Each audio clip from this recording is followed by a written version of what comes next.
اچھا شیخ، آپ کا ایک رسالہ بھی نکلتا ہے الواقعہ کے نام سے، اس کو کیوں آپ نے لانچ کیا، اس کی کیا وجہ پیش آئی؟ اصل میں الواقعہ تقریباً 2012 میں ہم نے اس کا آغاز کیا.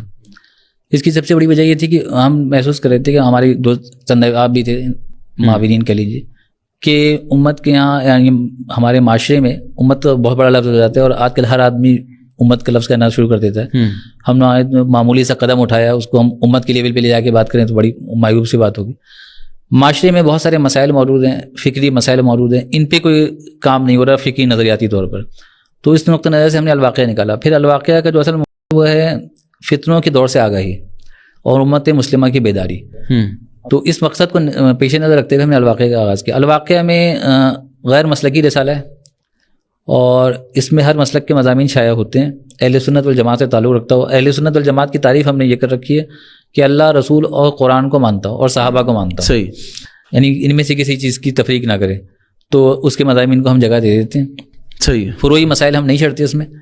جو امت کی سطح کے مسائل ہوتے ہیں اتفاقی اجتماعی، ان کی بات کرتے ہیں. اور دوسری بات ہے کہ قرآن پاک سے رشتہ جوڑنے کی کوشش کرتے ہیں. صحیح. تو قرآنیات کے مضامین بہت آئے ہیں. اسی طرح ہم نئے مضامین، کیونکہ آپ کو پتہ ہے نئے لکھنے والے اتنے جاندار رہے نہیں، لکھتے خانہ پوری کے مضامین ہوتے ہیں. تو اس کے مقابلے ہماری کوشش ہوئی تھی کہ ہم پرانے 100 سال پرانے مضامین اکٹھے کر کے دوبارہ چھاپ دیں. تو ہم نے بعض دفعہ پورے رسالے جو ہیں چھاپ دیے الواقعہ میں قسطوار. صحیح صحیح صحیح. وہ زیادہ مفید رہے. جیسے میں 2-3 کا نام لے لیتا ہوں. مولانا عبدالخبیر صادق پوری کا رسالہ ہے اسلام اور ہم، وہ ہم نے چھاپ دیا. اسی طرح مولانا فضل حسین مظفر پوری پورے کا پورا رسالہ اسی ترتیب سے چھاپ دیا کہ اس کے کچھ نہیں قسطوار شائع کیا. اچھا. اور اس میں ہم نے یہ کیا کہ زبان تہذیب میں تھوڑی سی تبدیلی جہاں ضرورت تھی، یا حاشیہ لگا کے ہم نے مختلف مشکل الفاظ کے معنی دے دیے. تو یہ ہم نے کام کر دیا. اسی طرح مولانا فضل حسین بہاری جو الحیات بعد الممات کے مصنف بھی میاں نذیر حسین کے اولین سوانح نگاروں میں شمار ہوتا ہے ان کا. تو ان کا ایک بڑا عمدہ رسالہ ہے حضرت عائشہ صدیقہ رضی اللہ تعالیٰ عنہ کے حوالے سے. تو وہ جو ان پہ الزامات لگے تھے، نام ابھی میرے ذہن میں نہیں آ رہا، تو وہ بھی ہم نے پورا چھاپا. تو وہ 1899 میں شائع ہوا تھا. تو اس طرح کی نوادرات ہم نے چھاپے ہیں اس میں. اسی طرح المیہ بہار کے نام سے بیرسٹر عبدالعزیز صاحب کا ایک کتابچہ تھا بہار ٹریجڈی کے نام سے، اس کا ترجمہ کروا کے ہم نے قسطوار چھاپا. یہ تحریک پاکستان کے حوالے سے ایک دستاویزی حیثیت رکھتا ہے. تو اس طرح کی ہم نے کافی چیزیں چھاپی. مولانا ابوالکلام آزاد کے الہلال کی کافی مضامین ہم نے ان کی دوبارہ تجدید جو ہے الواقعہ میں کی. پھر آپ کے اسپیشل نمبر بھی کچھ چھپتے رہے. جی تو اس حوالے سے بھی ناظرین کو کچھ آگاہ فرمائیں. سب سے پہلا نمبر جو ہمارا شائع ہوا تھا وہ تھا قرآن نمبر. قرآن پاک سے میری اور میں سمجھتا ہوں ہر مسلمانوں کی ذاتی دلچسپی ہے، ہونی بھی چاہیے. تو میں اپنا کوئی اختصاصی بات نہیں کروں گا کیونکہ وہ ہم سب کا مشترکہ اثاثہ ہے. تو اس پہ ہم نے بڑی کوشش کی اور جدوجہد کے بعد ایک نمبر نکالا. الحمدللہ وہ بھی کافی مقبول ہوا. اب ہمارے پاس تقریباً ختم ہو چکا ہے. تو شیخ خدائے شمس ہمارے بڑے مہربان بزرگوار دوست تھے. تو وہ کہا کرتے تھے مجھ کو کہ اگر اردو کے جتنے رسائل نکلے ہیں ان کے جو قرآن نمبروں کی تعداد 10-15 بڑے منتخب کیے جائیں تو ان میں قرآن نمبر آپ کو بھی آ جاتا ہے. تو یہ ان کی طرف سے بات کی تھی. پھر ہم نے ایک ختم نبوت نمبر نکالا. اچھا، ہمارے ختم نبوت نمبر کی خاص خوبی یہ ہے کہ عام طور پہ جتنی بھی ختم نبوت نمبر جن رسائل نے نکالے ہم سے پہلے، وہ عموماً مسلکی نوعیت کے رہے ہیں. صحیح ہے. اگر دیوبندیوں کا ہے تو اس میں صرف دیوبندیوں کے ہیں، بریلویوں کا تو ان کا وہی ہے. اور حتیٰ کہ حدیث حضرات کے بھی اگر کوئی نکلا ہے ان کے اپنے علماء کی خدمات کو ذکر کرتے ہیں اور دوسری طرف نہیں جاتے. تو ہمارا اصول یہ تھا، نقطہ نظر یہ تھا کہ نبی کریم صلی اللہ علیہ وسلم اور یہ عقیدہ ختم نبوت یہ امت کا اجتماعی مسئلہ ہے. اور نبی کریم کی محبت کسی ایک طبقے کی کوئی دعویٰ دار نہیں ہے، سب کے ہی ہے معاملہ. ہر صاحب ایمان کا اس پہ براہ راست پورا حق ہے. تو ہم نے ختم نبوت نمبر میں سارے مسالک کی مضامین کو جگہ دی اور اس کی تباعت کی. صحیح. اچھا، اس کا نام الواقعہ رکھنے کی کیا ضرورت پیش آئی؟ ویسے یہ قرآنی اصطلاح بھی ہے الواقعہ. اور کیونکہ ہم نے جیسا کہ عرض کیا کہ فتنوں کے دور سے آگاہی اور امت مسلمہ کی بیداری ایک مقصد ہے، تو الواقعہ اسی مناسبت سے، کیونکہ واقعہ تو واقعی ہوتے جا رہا ہے. اچھا، فتنوں کا آپ نے ذکر کیا کہ فتنوں کے حوالے سے آپ نے اس میں کام کرنے کے ارادے سے اس کو شروع کیا. تو کون کون سے فتنوں کے اوپر کام ہوا؟ ہمارا ایک خاص جو نمبر نکلا ہے وہ فتنہ دجالیت نمبر ہے. صحیح. یہ کافی ضخیم اچھا بڑا نمبر نکلا ہے. اس میں سارے جو علامات قیامت کے باب سے تعلق رکھنے والے فتنے ان کو ہم نے اس میں ڈسکس کیا ہے اور اچھے مضامین کا ایک مجموعہ تیار ہو گیا. اچھا شیخ محترم، قرآن نمبر کا آپ نے ذکر کیا، اس کے ساتھ ہی آپ نے ختم نبوت کا ذکر کیا. ختم نبوت کے بعد باری آتی ہے صحابہ کرام رضوان اللہ اجمعین کی. تو ان کے حوالے سے بھی آپ کا ایک نمبر رہا, اس کے حوالے سے ناظرین کو آگاہ فرمائیں. ہم نے اصل میں سب سے پہلے جو نمبر نکالا تھا سیدنا عمر فاروق اعظم رضی اللہ تعالیٰ پہ نکالا تھا. اچھا, اس کے بعد ہمارا ارادہ تھا کہ خلفائے راشدین پہ سبوں پہ نکالے جائیں گے نمبر, ترتیب وائز یا پھر جس طرح بغیر ترتیب. اچھا ٹھیک ہے, جو موقع مل گیا, جو نمبر اچھا تیار ہو گیا اس کو بس نکال دیا.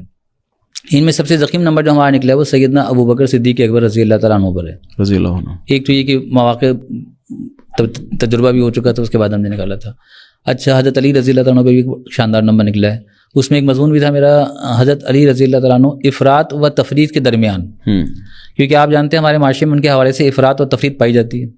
اگر ایک طرف رافضی رجحانات ہیں تو دوسری طرف ناسبی رجحانات بھی, اور اہل سنت والجماعت کا جو منہج ہے وہ ان دونوں سے بری الزما ہے اور وسطی راستہ ہے جو کتاب و سنت سے ظاہر ہوتا ہے. تو مجھے خوشی اس بات کی تھی کہ جس ایک ہی دن میرے پاس 2 اہل حدیث بڑے اکابر علماء کی کال آئی, ایک ان میں مفسر قرآن تھے اور ایک محدث بھی ہیں اور اب مفسر بھی بنے ماشاء اللہ, یعنی مولانا حافظ صلاح الدین یوسف اور مولانا اشاد اللہ قصری. تو دونوں ہی نے اس مضمون کو بہت پسند کیا اور کہا کہ یہ ایسا مضمون تھا جو آپ نے خالص اہل سنت والجماعت کے منہج کے مطابق لکھا ہے, ورنہ اس پہ معتدل رہ کے لکھنا ایک مشکل کام تھا. صحیح. اچھا, پھر ہمارے ایک بزرگوار ہیں کراچی میں تھے, انتقال ہو گیا, اللہ ان کی مغفرت فرمائے, حافظ عبدالرب صاحب. یہ مولانا عبدالغفار حسن کے داماد بھی ہیں اور عمر پوری خاندان سے تعلق ان کا. تو انہوں نے مجھے کہا کہ آپ جب نمبر نکال لیں تو آپ عشر مبشرہ تک پہ بھی سبوں پہ نمبر نکالیں. تو ایک شوق ذوق صحابہ سے تو ہماری پہلی الفت رہی ہے اور ہر مسلمان کو رہنی چاہیے. تو پھر الحمدللہ ہم نے ایک سیریز چلائی, تو حضرت عبدالرحمن بن عوف, حضرت زبیر, حضرت ابو عبیدہ بن جرہ, ان تینوں پہ بھی نکل چکے ہیں. انشاءاللہ جلد ہی جو ہے حضرت طلحہ بن عبید اللہ رضی اللہ تعالیٰ عنہ پر جو ہے نا وہ نمبر نکلے گا انشاءاللہ تعالیٰ. تو اس طرح ہم اس پہ کر رہے ہیں. اس کے بعد ہم ازواج مطہرات پہ بھی ہر ام المومنین پر الگ الگ نمبر نکالیں گے, صحیح, تاکہ اصل میں اس کی میں سمجھتا ہوں اس وقت بہت شدید ضرورت ہے. اچھا, تو اس کی فریکوینسی کیا ہے, مطلب ماہانہ ہے یا ہفتہ روزہ ہے, کس اعتبار سے؟ جب ہم نے الواقعہ کا آغاز کیا تھا تو جذبات سے بھرپور وقت تھا, تو بہرحال وہ ماہانہ بنیادوں پہ نکلا. اس کے بعد تعطل بھی بہت آیا, جیسے کہ میں نے عرض کیا کہ تذکرہ نظریہ جب ہم لکھ رہے تھے تو اس وقت تقریباً 1 برس کا تعطل الواقعہ میں رہا ہے, لیکن ہم اسے تعطل ہی کہتے تھے, ہم نے چھوڑا نہیں تھا الواقعہ کو, تو نیت کا بڑا دخل ہوتا. تو اب یہ ہے کہ کوشش ہماری رہتی ہے کہ 2 سے 3 ماہ میں رسالہ ضرور نکل جائے. اور ویسے بھی اب لوگوں کا رجحان نہیں رہا, پڑھنے کی طرف کم رہ گیا, تو دیکھنے کی طرف زیادہ ہے. تو وقت کے ساتھ بدلنا بھی ضروری ہے. اور دوسری بات ہے کہ اصل مقصد ہمارا تو ابلاغ ہے, اور ابلاغ کے جو ذرائع موجود ہوں ان کا استعمال کرنا چاہیے. بالکل, اور پرانوں کو چھوڑنا بھی نہیں چاہیے. جی ہاں. تو شیخ فتنوں کے حوالے سے پھر کیا کام ہوا, کیونکہ ظاہر آپ نے بتایا کہ فتنوں کے حوالے سے بھی اس میں آپ نے کام, یا پھر یہ جو دجالیت اور اس طرح کی جو, اس پر ایک تو خاص نمبر الحمدللہ ہم نے نکالا الواقعہ کا فتنہ دجالیت نمبر. یہ بڑا جامع نمبر ہے, اس میں علامات قیامت کے باب سے جو فتنے ہیں, یاجوج ماجوج ہو گیا, دجال ہو گیا, یا اور دوسرے نزول عیسیٰ کے مباحث ہیں, بعض لوگ نزول عیسیٰ کے منکر ہیں, اس طرح کی چیزیں بھی ہیں. تو ان سبوں کا ہم نے جو ہے نا بھرپور جائزہ لیا. پھر یہ الغزو الفکری کہ اس وقت جو ہے فکری الغار کا دور ہے, تو اس پر بھی ایک بڑا شاندار مضمون ہے. تو اس طرح الحمدللہ یہ مضمون خاص شمارہ تیار ہوا, مجلد ہے کافی بڑے سائز میں. تو یہ کام کیا ہے. اس کے علاوہ واقعے میں گاہے گاہے اس طرح کے مضامین بے شمار آتے رہتے ہیں. کوشش ہماری یہی رہتی ہے کہ الواقع کے ہر شمارے میں کچھ نہ کچھ اس موضوع سے متعلق ہو اور قرآنیات سے متعلق ہو. پھر دوسرا سیرت کا باب بھی ہم نے رکھا ہے, تو سیرت کے حوالے سے بھی کچھ نہ کچھ چیزیں چھپتی رہیں. اچھا شیخ, آپ کو پتہ ہی کہ پہلے رسائل کا لوگوں کو انتظار ہوتا تھا, پھر لوگ پرانے مجلے بھی خریدتے تھے اور بہت زیادہ اہتمام کیا جاتا تھا, لیکن ابھی تو اس طرح کی کوئی چیز ہمیں نظر نہیں آتی, بلکہ بڑی بڑی دیر ہوتی ہے, کوئی رسالہ دیکھنے کو بھی نہیں ملتا. تو ابھی اس دور میں رسالے کو کنٹینیو کرتے ہوئے کیا چیلنجز ہے جن کا سامنا آپ کو کرنا پڑ رہا ہے؟ دیکھیں, ایک تو کہ تمدنی جو مزاج ہے وہ ہمیشہ بدلتا رہتا ہے, معاشرہ کبھی ایک ڈگر پہ قائم نہیں رہتا. تو اب جیسا کہ ابھی آپ سے عرض کیا کہ ابلاغ کے طریقے بدل گئے ہیں, لوگوں کے ذوق و شوق بدل گئے ہیں. موبائل نے ان سے انسانی زندگی کا جو ہے نا وہ ایک ایسا ریولیوشن لے آئے ہیں کہ وہ زاویہ زندگی بدل چکا ہے. اب پڑھنے سے زیادہ دیکھنے میں دلچسپی ہے, لوگ پڑھنے سے زیادہ سننے میں دلچسپی لے لیتے ہیں. تو یہ ایک معاملہ ہے. ایسے میں کتاب پڑھنے کا رجحان کم ضرور ہوا ہے. اچھا, اس میں کتاب والوں کی بھی خرابی, کمزوری کا نشاندہی کروں گا کہ غیر معیاری لٹریچر بھی اس وقت بہت زیادہ پایا جاتا ہے.